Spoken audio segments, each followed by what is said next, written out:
নমস্কার বন্ধুরা, সংসারের রীতিকথায় সবাইকে স্বাগত জানিয়ে আমি তনুশ্রী চলে এসেছি নতুন একটা রেসিপি নিয়ে। আজ আমি আপনাদের গাজরের একটা রেসিপি দেখাবো। গাজর তো আপনারা অনেক রকমভাবেই খেয়ে থাকেন, কিন্তু আমি আজকে যেটা দেখাবো সেটা একবার দেখুন, একবার এইভাবে রান্না করে দেখুন, সত্যিই খুব ভালো লাগবে। তাহলে চলুন, সঙ্গে থাকুন, দেখতে থাকুন। এখানে আমি 3টে গাজর নিয়েছি আর গাজরগুলো খোসাটাও ছাড়িয়ে নিয়েছি। এবার গাজরগুলো আমি গ্রেট করে নেব। এবার আমি এই গাজরগুলো একটা গ্রেটার নিয়েছি, গ্রেটারে গ্রেট করে নেব। এইভাবে সব 3টে গাজরই আমি গ্রেট করে নেব। 3টে গাজর আমি নিয়েছিলাম গ্রেট করার জন্য, কিন্তু 2টো গাজর করার পরে দেখলাম এতটা হয়ে গেছে, তাই এই একটা গাজর আর দিলাম না, 2টো দিয়েই আমার হয়ে গেল।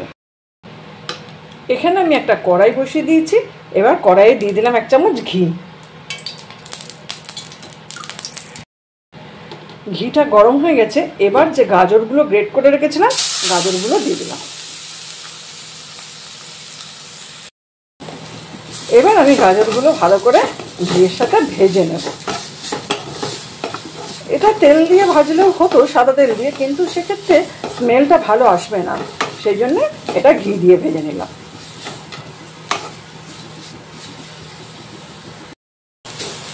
গাজরগুলো ভাজা হয়ে গেছে। এরপর আমি গ্যাসটা অফ করে দিচ্ছি। এখানে আমি হাফ লিটার দুধ নিয়েছি। এবার দুধটা একটু ঘন করতে দিয়েছি।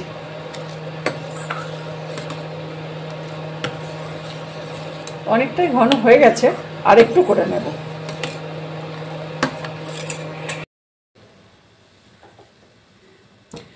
দুধটা তো ঘন করে নেওয়া হয়ে গেছে। এবার আমি গাজরগুলো দিয়ে দেব।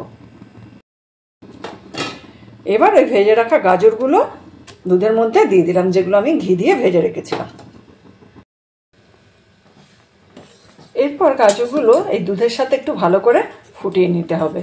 দুধটা যদিও ঘন করাই আছে, আর গাজরগুলো গ্রেট করা ভাজাও আছে, নরম হয়ে যাবে তাড়াতাড়ি। আর একটু ফুটিয়ে নেব, বেশিক্ষণ সময় লাগবে না। এবার আমি একটা ছোট সাইজের এলাচ এখানে দিয়ে দিলাম, একটু ফাটিয়ে নিয়ে দিয়ে দিলাম। এরপর আমি দিয়ে দিচ্ছি কাজু আর কিশমিশ। আর একটু ভালো করে সব নেড়ে চেড়ে নেব। অনেকটাই ঘন হয়ে এসেছে।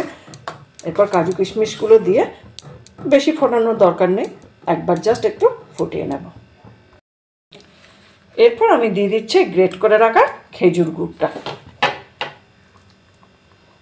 চিনি দিলাম না, শীতকালে খেজুর গুড় যখন পাওয়া যাচ্ছে, খেজুর গুড়ের আলাদা একটা স্মেল আছে, তাই খেজুর গুড়টাই দিয়ে দিলাম। এবার আমি ওপর থেকে দিয়ে দিচ্ছি একটু এলাচ গুঁড়ো। যদি এলাচ গুঁড়ো না থাকে তাহলে সেক্ষেত্রে আরেকটা গোটা এলাচ দিয়ে দেবেন। আমি তো একটা ছোট এলাচ দিয়েছিলাম, এবার এখন দিয়ে দিলাম একটু এলাচ গুঁড়ো। এবার আমি গ্যাসটা অফ করে দিয়ে 5 মিনিট পর আপনাদের দেখাচ্ছি যে এটা কীরকম দেখতে হবে।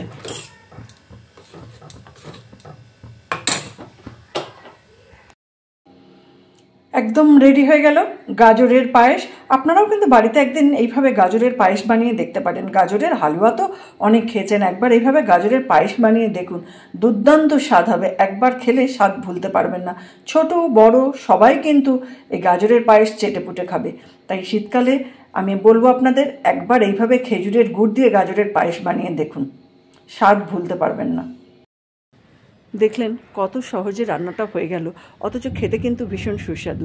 আপনারাও কিন্তু বাড়িতে একদিন বানিয়ে দেখতে পারেন। বাড়িতে বানালে কেমন হয়েছে জানাবেন, ভালো লাগলে একটা লাইক দেবেন। যারা আমার ফেসবুক পেজ থেকে দেখছেন তাদের অনুরোধ করব পেজটা ফলো করে নেওয়ার জন্য। যারা আমার ইউটিউব চ্যানেল থেকে দেখছেন তাদের অনুরোধ করব চ্যানেলটা সাবস্ক্রাইব করে নেওয়ার জন্য। আর অলরেডি যারা সাবস্ক্রাইব করেছেন, আমার সঙ্গে আছেন, পাশে আছেন, তাদের তো অসংখ্য ধন্যবাদ। এইভাবে আমার সঙ্গে থাকুন, পাশে থাকুন, সবাই ভালো থাকুন, সুস্থ থাকুন।